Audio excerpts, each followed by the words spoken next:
ನಮಸ್ತೆ ಕರ್ನಾಟಕ. ಇವತ್ತು ನಾನು ಈ ಒಂದು ಯೂಟ್ಯೂಬ್ ಚಾನಲಲ್ಲಿ ಮುಖ್ಯವಾಗಿ HPL ಪ್ರೀಮಿಯರ್ ಲೀಗ್ನಲ್ಲಿ ತೋರಿಸ್ಬೇಕಾಗಿರೋ ಅತಿ ಮುಖ್ಯವಾದ ಇಬ್ಬರು ವ್ಯಕ್ತಿಗಳನ್ನು ತೋರಿಸ್ತಿದ್ದೀನಿ. ಇವರು ನಮ್ಮ ಟೋಪಿ ರಾಘಣ್ಣ ಅಂತೇಳಿ ಹೊಸನಗರದವರು. ಒಂದು ಎಲ್ಲ ರಾಜ್ಯ ಮಟ್ಟದ ಮ್ಯಾಚು, ಜಿಲ್ಲಾ ಮಟ್ಟದ ಮ್ಯಾಚು, ತಾಲೂಕು ಮಟ್ಟದ ಮ್ಯಾಚ್ ಎಲ್ಲ ಮ್ಯಾಚಲ್ಲೂ ಸಹಿತ ಇವರು ಆಡಿದ ಟೂರ್ನಿಮೆಂಟ್ಗಳಲ್ಲಿ. ಇವಾಗ ನಮ್ಮ ಒಂದು HPL ಟೂರ್ನಿಮೆಂಟ್ಗೆ ತೀರ್ಪುಗಾರರಾಗಿ ಬಂದಿದ್ದಾರೆ. ಟೋಪಿ ರಾಘಣ್ಣ ಅಂತಲೇ ತುಂಬ ಫೇಮಸ್ ಅವರು. ಅವ್ರ ಬಗ್ಗೆ ತುಂಬ ಖುಷಿ ಇದೆ. ಆಮೇಲೆ ಈ ಒಂದು ಪ್ರೀಮಿಯರ್ ಲೀಗ್ಗೆ ಇನ್ನೊಬ್ಬರು ತೀರ್ಪುಗಾರರಾಗಿ ರೋಹಿತ್ ಕರೀನ್ಗೊಳ್ಳಿ ಹೊಸನಗರದವರು ಬಂದಿದ್ದಾರೆ. ಅವ್ರ ಬಗ್ಗೆನೂ ತುಂಬ ಖುಷಿ ಇದೆ. ಅವರ ತೀರ್ಪು ಏನಿದೆ ಈ ಒಂದು ಪ್ರೀಮಿಯರ್ ಲೀಗ್ನಲ್ಲಿ ನಮಗೆ ತುಂಬಾ ಮಹತ್ವದಾಯಕವಾದದ್ದು. ಅವರೇನು ತೀರ್ಪು ಕೊಡ್ತಾರೆ ಪ್ರತಿಯೊಂದು ಮ್ಯಾಚ್ಗೂ ಸಹಿತ ಸ್ಫೂರ್ತಿದಾಯಕ. ಅವರ ತೀರ್ಪಿನ ಮೇಲೆ ಸಂಪೂರ್ಣ ಮ್ಯಾಚ್ ನಿಂತಿರುತ್ತೆ.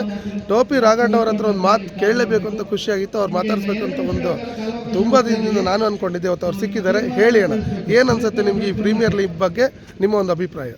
ಪ್ರೀಮಿಯರ್ ಲೀಗೆಲ್ಲ ನೆಕ್ಸ್ಟ್ ಇರೋದ್ರಿಂದ ಮೊದಲನೇದಾಗಿ ಹೆದ್ದಾರಿಪುರ ಗ್ರಾಮಸ್ಥರಿಗೆ ಹಾಗೂ ಆಟಗಾರರಿಗೆಲ್ಲ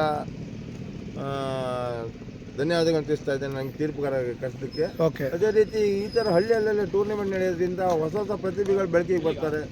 ಇಂಥವ್ರು ಈ ಹಳ್ಳಿ ಪ್ರತಿಭೆ ಬೆಳಕಿಗೆ ಬಂದ ಮೇಲೆ ಈಗ IPL ಅಂತ ಸ್ಟಾರ್ಟ್ ಆಗಿರೋದು. ಯಾಕಂದರೆ ಅವರಿಗೆಲ್ಲ ಒಂದು ಇವನ್ ತಗೊಳ್ಳೋದಾದ್ರೆ ಬೂಮ್ರಾ ಕೂಡ ಇದೇ ಥರ ಪ್ರೀಮಿಯರ್ ಲೀಗ್ ಆಡಿನೇ ತೆಂಡೂಲ್ಕರಿಗೆ ಬೌಲಿಂಗ್ ಹಾಕಿನೇ ಈಗ ನಂಬರ್ 1 ಬೌಲರ್ ಆಗಿ. ಖಂಡಿತ. ಅದೇ ರೀತಿ ಹಳ್ಳಿ ಪ್ರತಿಭೆ ಬೆಳಗ್ಗೆ ಹೊರಗಡೆ ಬಂದಾಗ ಮಾತ್ರ ನಮ್ಮ ಹಳ್ಳಿಯಿಂದ ಹಿಡಿದು ಜಿಲ್ಲೆ ರಾಜ್ಯದಲ್ಲಿ ಕೂಡ ಕ್ರಿಕೆಟ್ ಬೆಳವಣಿಗೆಗೆ ತುಂಬ ಅನುಕೂಲ ಆಗುತ್ತೆ. ಈ ಒಂದು ಸೀಸನ್ಗೆ ನೀವು ತೀರ್ಪುಗಾರರಾಗಿ ಬಂದಿರಾ. ನನ್ನ ಒಂದು ಅಶು ಕೊಡಿಸಿ ಯೂಟ್ಯೂಬ್ ಚಾನಲ್ ವತಿಯಿಂದ ನಿಮಗೆ ತುಂಬ ಹೃದಯದ ಧನ್ಯವಾದಗಳು. ಹಾಗೆಯೇ ರೋಹಿತ್ ಅವರು ಈ ಒಂದು ತೀರ್ಪುಗಾರರಾಗಿ ಬಂದಿದ್ದಾರೆ. ಇವರ ಒಂದು ಸಣ್ಣ ಹಿತನುಡಿ ನಾನು ಕೇಳಬೇಕು ಅಂತ ಇಷ್ಟಪಡ್ತೀನಿ. ಮಾತಾಡಿ ಸರ್. ಎಲ್ಲ ಪ್ಲೇಯರಿಗೂ ಆಲ್ ದ ಬೆಸ್ಟ್. ಓಕೆ, ನಿಮ್ಮ ತೀರ್ಪೇ ಇಲ್ಲಿ ಅಂತಿಮ ಇರುತ್ತೆ.